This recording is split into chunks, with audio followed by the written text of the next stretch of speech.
আমাদের দেশে বছরে প্রায় ১৪ লক্ষ মেট্রিক টন ভোজ্য তেলের ঘাটতি রয়েছে। এখানে দেখেন কত সুন্দর সরিষার ফলন হয়েছে। বীজগুলো দেখে আপনারা বুঝতে পারছেন। সরিষা চাষে কিন্তু বেশি ব্যয় লাগে না, বেশি পরিশ্রম লাগে না।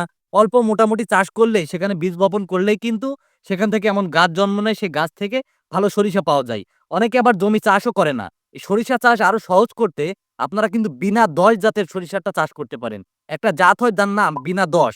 সেটা কোন রকম ধান কাটার পরে সে জমিতে বপন করলেই সেখান থেকে কিন্তু সরিষা গাছ জন্ম নেয়। এখানে দেখছেন ধানের গুঁড়িগুলা এখনো উঠে রয়েছে। তো আপনারা কিন্তু সরিষা চাষে আগ্রহী হতে পারেন বা উদ্যত হতে পারেন। তাহলে আমাদের নিজেদের বাড়িতে তেলের ঘাটতি পূরণ হবে এবং দেশের তেলের ঘাটতিও কিন্তু পূরণ হবে। আর সরিষা চাষ কিন্তু খুবই সহজ।